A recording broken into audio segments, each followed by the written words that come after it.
What is up, y'all? So, we are about to talk about the three things in swimming that are keeping us from growing our audience, right? So, I got some notes right here on my screen. So, if I'm looking over here every once in a while, that's why.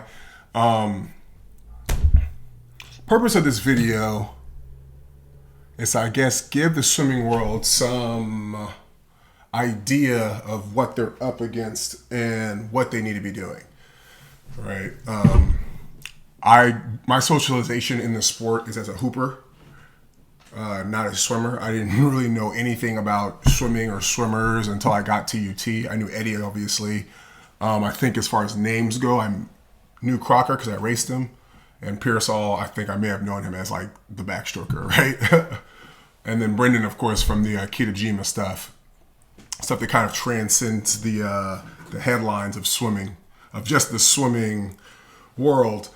And like, I didn't know Cal was good. They offered me a trip when I was coming out of high school. I didn't know they were good, so I said no. I got to my UT trip. I remember Eddie introduced me to Ricky Barons, and I just remember thinking, like, who's this guy with like the cast on his foot? Like, what were you? You're a swimmer. What are you doing? Meeting the team, not really knowing who they were, which I think is probably to my advantage as a recruit, like kind of getting to see the team for who they are. Not that I don't think I would have, but just kind of getting to know people. So yeah, like my entire socialization is as a non-swimmer. And now being in the sport, I can kind of see the swim culture and the differences between like gym pop and then other sports and swimming, from an outsider's perspective of how the three interact. Whereas if you're in swimming, your relationship with general population, gym pop, swimming, and other sports is going to be completely different, especially the higher up you go, where people will not, they're not going to laugh in your face, right? And, especially once you get in the adult world, being a Division I athlete, NCAA champion, world record holder, whatever you are, is impressive to somebody just working a 9 to 5, right? So you kind of never get to see what other people talk about swimming. So hopefully that's what I can give y'all some insight on. You want to reach out and contact me, cut the check. I got the answers. But yeah, we're just going to go over three things that I think are probably, I'm not going to say the top three, but they're three lynch point things that you got to fix. Like, you can fix everything else, and you don't fix these three lynch points, like, you ain't going to bring eyeballs to the sport. Eyeballs to the new eyeballs to the sport. New eyeballs means advertisements. Advertisements equal money and revenue for the sport. All right, so let's get to it. So the first three things, right, that are in the way of USA Swimming growing its audience and expanding its viewership and becoming the sport, I'm not going to say getting the respect it deserves, but getting the respect we feel like we deserve, right? One is general lack of awareness and empathy. Right? I think I posted this on my story, how we are some of the most like egotistical, self-centered, as like a sports culture group of individuals out there. Like, we just don't get it. We don't get it. We don't understand our space, our place in the social sports hierarchy. Like, Grant House is a great example of this. The second one is we lack drama, storyline, storytelling. You could throw in personalities if you wanted. Sports are entertainment. They're an escape. And people want to be in La La Land. Like, Keeping Up with the Kardashians is scripted. The Bachelor, scripted. Okay, how did I know that? Because one of my mentors, he was on I don't know what show it was. I don't even think it ever hit a pilot, but no, it did hit a pilot. But he said they wanted to like put some girls like clothes outside of his room. Not even that he did anything, but just to insinuate for the show ratings, right? So you got to entertain. Like, we are loop this into number one, where we don't know our place, right? In the social sports hierarchy. We are one of the least entertaining sports, and we don't entertain. Like, why would people want to watch us? So, and then the last one is a lack of authenticity. This one I'm kind of iffy on, because I know my experience with people when I swam, and there's definitely a lot of code switching that goes on. I don't know about these new swimmers. or let's say like post 2016, 2015 swimmers. Anybody who became popular after that. I know that like in my generation, the person on camera was not often, I'm not gonna say not often, it was a toned down version of who they were, but it's nothing like this. Like I said, I don't know these post 2016 swimmers, and maybe they are the same person on off the camera, but I'd say the person they are on the camera is a lot closer to the persons that in my generation were on the camera, and they were different off camera. So it's like one of those, if A equals B and B equals C, does A equal C? Like that's kind of where I'm coming from. So let's dive into this. So general lack of awareness and empathy. We have a delusional perception of self in our sport.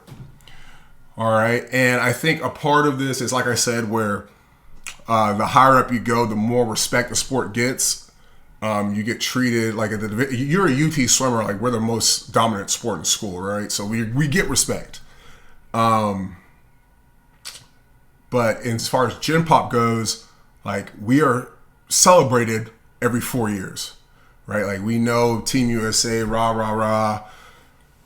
Like it's going down, right? And scarcity is for how we operate and as a business, that's our marketing pitch, I guess, is that you only get this every 4 years. So you need to come out, show up, respect it. And everybody loves something every 4 years, right? We don't understand what we're up against at all. I'm going to probably edit some of this stuff to make it look a little cleaner as I speak it. Right? So one way that I want you all to follow me on this one real quick. This is a superpower. I'm not going to say that. We're not going to do that. Okay, right? So just like everyday girls, right? If you're a guy, you like girls, whatever. Getting good with girls, you have to understand who you are makes them feel, how you dress, how you carry yourself, how you talk. Do you talk in certainties? Are you, I hope, yeah, right? Like, how do you treat her? How does she feel about how you treat her, right? All these things create a feeling about who you are and what you represent and how you are congruent or incongruent to what you look like, present, represent, and say you are. That congruency creates a feeling, right? And she gets to decide if this feeling makes her feel like she likes you or not, right? So you can use that for coaching. Like use exactly what I just said. Like everything that you do as a coach says women and children, right, smell bullshit a mile away, which was what most of us are working with as coaches, right? Kids, definitely girls. Who you are, you represent. Your congruency creates a feeling. So not even like what you do, right? But what you do makes this feeling, and now trash the what you do part. Just the feeling this says about you. They get to decide how this thing makes them feel, right? And obviously there's a way to do it the right way that inspires love, which in our case of swimming would be the love for your coach, the loyalty to their coach, the I will jump as high as you. You say jump, I say how high. Right, I'm in it to win it. I got your back. I'm in there in the foxhole with you. Damn the torpedoes, right? Like that's about that congruency where they can trust you to be you at all times, and you will never compromise who you are, what you told them, what you believe, blah blah blah blah blah. Like that has a feeling, okay? And this is our feeling as swimmers, okay? Now I'm not saying this is us, but pay attention, and I want you to just follow me as I say this. We are. All right, no, let's go to the description first, all right? So imagine a fat, nerdy kid, smells funny, lacks social skills, tries to make friends, but sadly creeps everybody out. And not just creeps them out, like that feeling of, like he's almost getting like, people like snickering in the background every time they see him get rejected and then talking behind his back. Like, I can't believe he has the confidence to think he can make friends. Like, and like not even a try to make friends, but people just feel like you're not worth the effort of like a high. Okay. Now take all that, like think about that feeling, like that person, right? Obviously, so we're gonna have to be a little bit sadistic, right? And like be an evil person, which I do not endorse at all. But I just want y'all to, we got to get to this feeling, right? So we got to do what we got to do. Imagine that feeling, right? That person, how does that person make you feel where you're just like, I don't even want to like I don't even want to, like, you're not worth trying to talk to, right? That feeling, because of all these things that are just like outcast, like just like that feeling. All right, now ditch all that stuff. That just like I don't really want to talk to you. Like that feeling, that's swimming. That is us. Okay? Now, I'm not saying that we're the kid and all those dysfunctional attributes, but that thing, like the feeling that is, we're kind of in that realm of how other people look at swimming. Okay? Like, we aren't those things, so ditch the things, but the feeling that gives you, right? We're a completely different set of attributes. Okay? But it's still a very close feeling. And like you got to understand that about us first before you can even start trying to fix what's wrong with our sport. Okay? How do you fix this, right? So Shane Gillis just had a funny comment. I think he was with Shaq and on Shaq's podcast, Shaquille O'Neal. And no, it wasn't Shaquille O'Neal. Who was it? It was a black guy. It was on Shane's podcast. And the black guy was like, he's like, oh, we got like all three type of whites here. And they're like, what do you mean? Like, that sounds racist. And he's like, oh, no. He's like, Shane's sport white. And the guy was like, is that okay to say? And he was like, yeah, he just means like I played sports and was around black people. And I was just like, when he said sports white before he explained it, I was like, yeah, Shane is definitely sports white. And I say all that to say, like, in my experience, like as a hooper in high school, like that kid, like, so now the actual characters of that kid, like I tried to be inclusive with that person because I know like what that feels like. So, and trying to like hype them up and like get them, to open up a little bit. Because a lot of it's just fear, right? That person. But the point I'm making is you got to get that coolness up, right? If you're that feeling, you need to be cooler. You got to be cooler. All right. And if you think you're cool and we're in our swimming community, we're not. Okay. And it's like, I can't give you an example, but if you go talk to it's difficult to talk to your friends about it. You'd have to talk to some random, just be like, hey, like, what do you think of swimmers? Like, what do you think about the swimmers at the high school you went to? Like, that's probably a great question. And that'll give you an idea of them speaking facts. But you gotta up your coolness. Right, and I wish you should go look up this video where it's this nerdy white kid who does a dance off with this black guy in like the school cafeteria, and then he whips out all these moves, and people are just like, oh shit, I didn't know he could do all that, and then like everybody's like hyping up this kid, and like he can tell he just went from like loser to cool like that, right? So, is it time for this comment?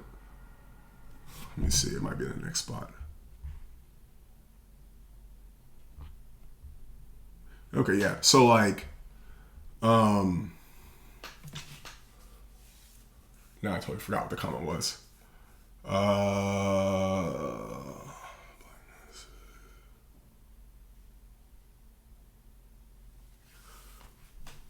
Every podcast, like I'm not saying do this, but if you wanted to just like jumpstart it and right away, every podcast should have a black person on it. It's that easy.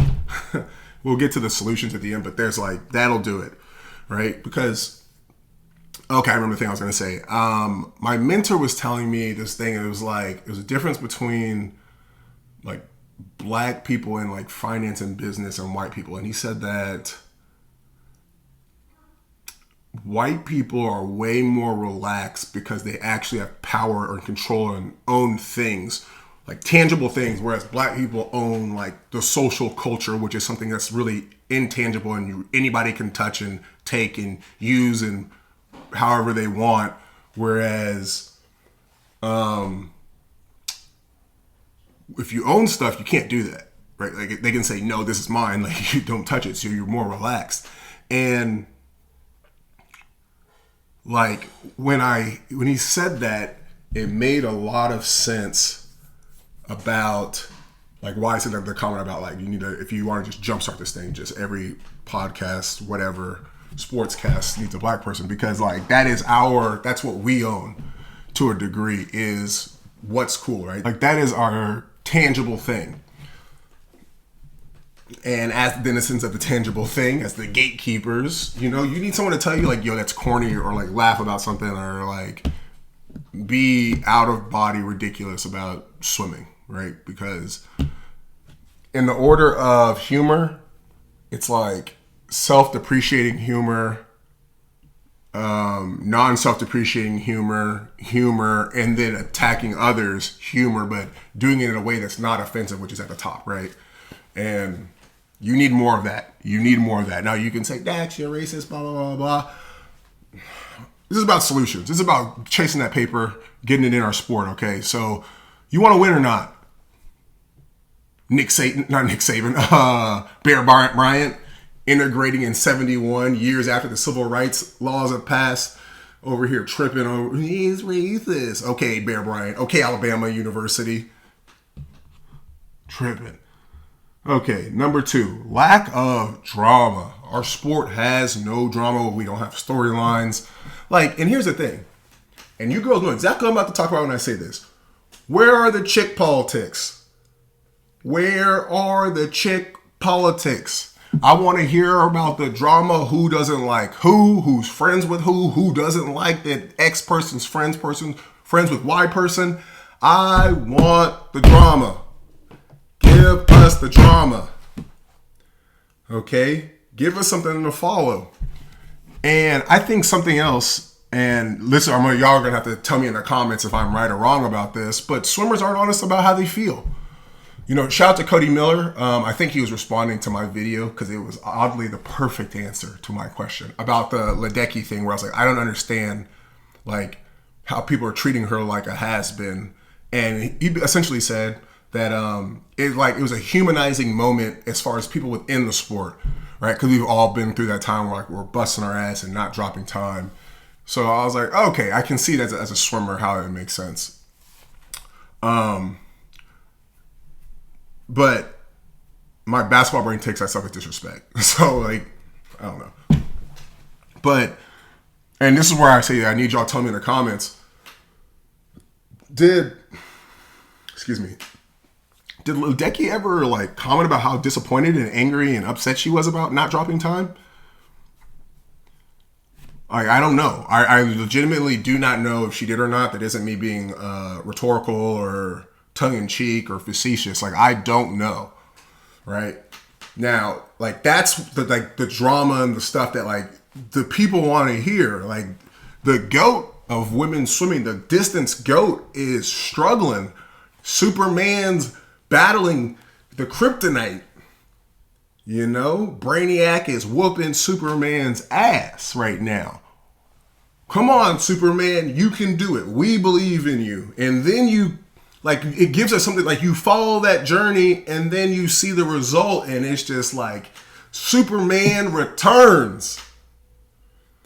But you can't do that without, like, the authenticity, which kind of is going to take us in the third one. But, like, authenticity? Yeah, I'm saying that right. You can't do that without the authenticity and the, like, we need the drama. Be honest with us. You know, you're struggling, say you're struggling. Right? If you're chasing a ghost, tell us, like, hey, I'm chasing this ghost. I'll tell you right now, my competition as a coach, Eddie Reese and David Marsh combined, Doc Councilman. That's it. That's it. Those are the people that I'm competing against. Right? So, like, tell us. What's up, Gretchen? Tell us. What's up, Katie? Tell us. What's up, Summer? What's up, Dressel? You know, like, you guys gotta, like, in the media, tell us. And honestly, you turned up because you just had a good swim. Be turned up. You disappointed because you wanted to win the 50 free and you got out touched. Tell us. Man, I've seen my film and I'm getting ran down in all my races, on all my freestyle races, even though I have an amazing dolphin kick and I come up a body length ahead. It's pissing me off. Like, we need to hear that stuff. Like, give us a storyline to follow. We need the drama. Drama for your mama. We need it. Keeping Up with the Kardashians. The Bachelor. We need that drama. Was it Love Island? What's all that other corny stuff people be watching? We need the drama. Dexter's Laboratory. That show had more drama than swimming does. That's a cartoon. It's not even real. Drama. All right, so we're almost through. So we have one more point in that storyline. Media doesn't stir the pot. Media doesn't stir the pot. We need you guys like it is Hansel and Gretel, bubblegum in a dish. How many pieces do you wish? Green witch, huge cauldron, stirring that thing. You know, looking like the Amish up there churning some butter. Stir that thing. But the thing is, like, and I think this is the reason why this doesn't happen is, you know, the swimming media is within swimming. So, like, to a degree, like, some of those people are your friends, right? And you ain't trying to throw salt in that relationship. But at the same time, is someone really your friend if you're unwilling to jeopardize a relationship for the truth or for the greater good? Are you really their friend? Are they really your friend if you can't be honest with them? Sounds like you're lying to control their opinion of you so you get what you want. That's all I'm saying, guys. You're a real one. You got to be willing to compromise the integrity of the relationship. See if it can handle the truth. Stir that pot. Ask questions. Ask something crazy. All right, and the final one, lack of authenticity. So I'm just going to straight up call this code switching, right? Which goes kind of into the thing I was talking about how the swimmers in like my generation, so 2016 and let's say like 2010 to 2016,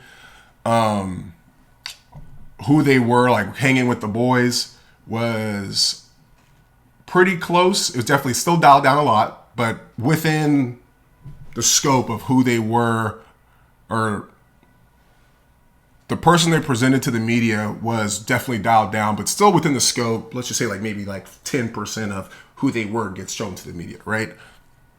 And obviously there's things you need to leave at home, but I feel like that 10%, although it was still kind of authentic, I feel like it's the same thing as what's going on now. But you don't hear anything negative. Shout out to Lily King. You know, I can tell Lily's a real one. Me and her would be good friends. But, like, you got to be authentic. And this kind of even goes into point one, right? Where I'm talking about we don't have any idea of who we are in the swimming hierarchy. And we're delusional. If you raise your hand if you know hit the like button if you know what code switching is. Okay? Like actual code switching, right? Now, if you don't, you know, I want you to be super brave and go ask your black teammate what code switching is. I'm just going to give you an example anyway, but go ask him, right? This is a universal thing. And like, if you don't know, give us a like also, but like that's how far removed from actual reality swimmers are. Like if you don't know what code switching is, which I'm pretty sure most people don't. And it's basically, as for black people, where we have a voice that we use which allows us to control the airflow. It's very nasally and it allows us to properly conjugate words so that when we're on the phone talking to somebody, we sound highly presentable, we sound very trustworthy. And like I said, it's fun for me because I know I can properly enunciate everything that comes out of my mouth. Whereas normally, at least black people, I remember trying to teach this to a coach because like kids couldn't hear him. I'm like, you gotta talk from your soul, right? That's why they call it soul food, soul music. It's because we speak from our diaphragm, right? Like I feel like I'm talking in here, like that's where my air is coming from. Whereas when I talk like this, I feel like I'm shutting this off and it's whatever air is in my nose is how I'm talking to you. And then I'll open that up and take a breath and then I close it right back away so that way I can properly enunciate my words versus talking from the soul. You know what I'm saying? So And that's usually like you're pushing out that much words, like you have to kind of relax things, and that's where like a lot of words end up getting like mumble rap. It's because like you gotta relax to talk, or relax like your muscles to talk from here, which means you're not gonna be able to enunciate as well. But I feel like I refuse to believe that every swimmer that goes in front of me is a carbon copy of each other, right? Like let us see the personalities. Let me see the personalities, right? Stop code switching. Show us who you are. And I think even more so, like my own personal life, I didn't know that it was okay to be the type of aggressive that I am as a competitor. So I got to high school. Like I didn't know. I thought it was like, oh, that's bad. Like keep it to yourself, which is kind of what I was told. It was unsportsmanlike. And I get to high school, you know, a basketball coach, shout out to Coach Knight. He was like, "No, you gotta let that out. You gotta let that out." He didn't say it that way at all. It wasn't very nice the way he said it. Essentially, I want to watch your weakness die in my hands, but other words. At the full range of the English language vernacular. And like kids need to know that it's okay to be like that. Like you got to be yourself, right? Like that's the purest way to, or the easiest way to raise your vibration is be yourself. You know, if you leave manifestation, all that, you ain't manifesting nothing. I'm telling you, you may think you are, you just working hard, or you getting lucky because your vibration is low. You hiding parts of yourself. You ain't vibrating high enough to manifest, or manifest the real versions of what you want, which may not even be what you think it want. It may be something short of it or beyond it that seems unimportant and not what you want, not what you asked for, but is actually, you know, what you need, not what you want. So yeah, last portion, let's talk about the solutions, right? So solution point one, right? General lack of awareness and empathy. Empathy is not, if I were this, which is what I see, right? When I hear people talk about sports or talk about swimming and how to fix it and how to grow it, is they take themselves, like, okay, this person over here, I want him to watch swimming. I think this way about swimming. I'm going to take my brain, put it in their head, and do what I think I should do to get them to swim. I'm just going to be them and swim. It's like, no, like what's in their best interest? All right, entertainment, money if we're being real, drama, right? Everybody loves drama, especially the gym pop, right? So, and like elite people, like people love drama, you know. I love watching politics go down in sports, and just in general in life, it's hilarious. It's highly entertaining. But yeah, we got to understand our place in the social sports hierarchy. The most extreme solution would be to trash everything in the current model of any media personality. Like you just gotta throw it in the garbage, bring up some personalities, right? Like, and I thought about somebody. I was like, who would be the perfect like swimming personality, like in house? Jackson Wilcox. My immediate first thought. Like he's like at least since what I know about him and who I know through swimming. Like I haven't talked to him in a long time. But like that last time I saw him, like what he went through life to become that person, perfect for sports broadcasting and swimming. Like A1, like checks every box. Like another example is Snoop Dogg and Kevin Hart basically being like the show ponies for the Olympics. Like they had that horse, like Snoop Dogg said was crip walking. Like you need that flavor that's like gonna make people laugh and want to watch swimming. Right, like I watch It Is What It Is every day. Shout out to Killer Cam and Mace and Stat Baby. And it's like I watch to hear the parts in between the sports talks, right? Where they're like just being black people talking about sports. Where you all those tangents happen, and that's where the funny stuff is that makes watching, like hearing people talk about sports be enjoyable. Second thing I kind of touched on already is you got to figure out a way to up the coolness, right? You got a way to interject black culture into swimming. It doesn't even need to be black people per se, but you got to figure out whether it's like viral moments that black people think are awesome and will put on TikTok and then it'll take care of itself. But like you got to figure that out. You got to figure that out. I don't know if I put it on here. Let me see. I don't think I put it in here. I'm going to go ahead and say it.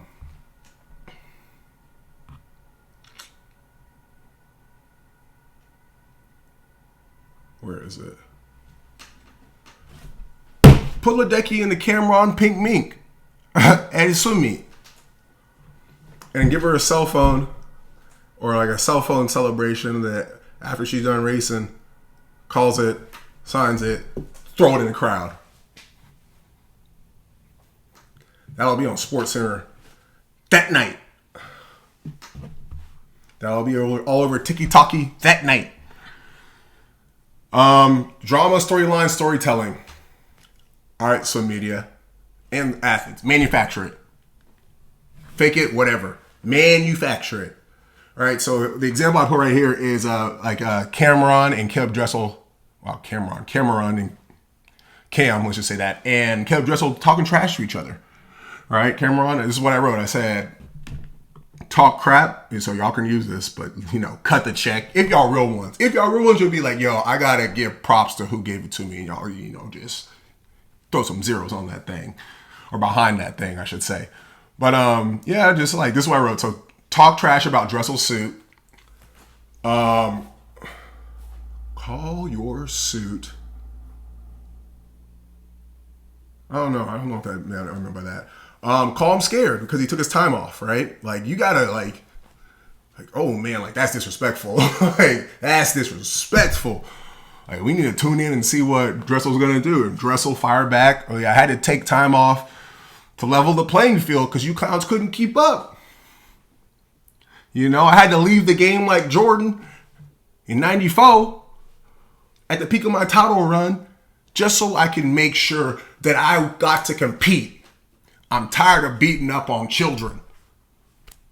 Call CPS, call Safe Sport. All right? Cuff me. Like, we need the back and forth. And then, like, once again, y'all gonna see race as a common thing. Like, America loves a good old black versus white. They love it. We go together like peanut butter and jelly, guys. That's all you need, man. I have my own strategy set up. I'm not gonna say it. Versus Phelps and 200 free, right? Like, I knew it. Like, I know America. Like, I'm trying to get that paper. So I'm like, I know how to. It's eyeballs, media. So white versus black, check. Reigning King Lion, young cub, upcomer, check. Model, I don't want to say that. Your stereotypical clean cut swimmer, rough around the edges, black dude, check.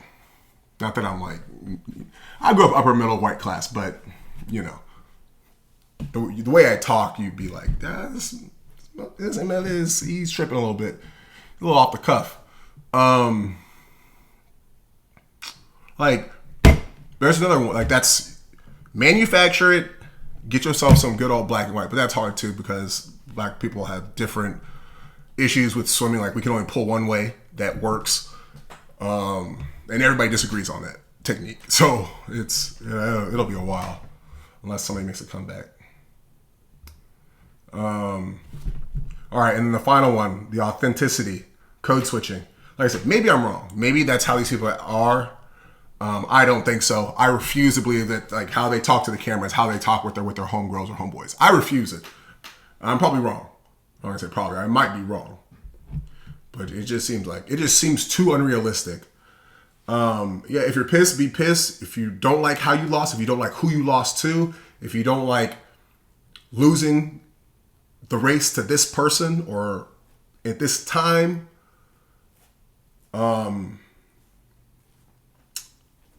you lost a practice bet, right? A bet you made in practice in the meet. Like, I remember my junior summer after my sophomore year, we had a bet, me, Madison Gibson, and Eric Friedland, flyer, Madison Gibson flyer, Eric's a breaststroker, about who'd win the 100 fly between us three, right? And I won it, of course. Surprise, 55.3. And that was like my only 100 fly long course I'd swim. And let's see, I was 21 at the time, so since I was maybe 17, So 4 years. I should have swam the 100 fly trials. Dax Hill and Ian Crocker, 200 freestylers that make the Olympic team in their off BS fly event. It could have been me. It could have been me and the big homie, but I blew it. I also focus on freestyle. But yeah, like watch other sports and see how they like talk to their commentators, how they talk to the camera, like literally to the camera. Like you gotta be a better entertainer and I guess more fearless of not the consequences, but just like of not being accepted for who you are. You're an Olympic gold medalist. You're a world record holder. Why you care? You're big ballin'. Be yourself. All right, guys. So that's the 3 things. Those are my the major lynch point pins. No matter what you do in swimming, if you want to grow it, you need to solve those things. Your lack of authenticity / code switching, the drama, the storylines, the storytelling, and then the general lack of awareness of empathy we have as a swimming community sports culture. So drop a comment. Tell me where you think I missed. Tell me if you think I'm full of hot garbage. Drop a like. Make sure you hit that subscribe button. Turn on those notification bells so you can get notified when I post something. Really trying to organize this thing. I'm going to start having interviews. Setting up one right now about kind of the psychological side of coaching athletes. It's going to be great. Some stuff you ain't never heard. Questions you ain't never heard asked about swimming and psychology. Trust me, because it's me. We always come in with the original with Reykli. And that's it, guys. Like I said, subscribe, hit the like button. Drop a comment. Let us know what you think about our 3 topics. Peace.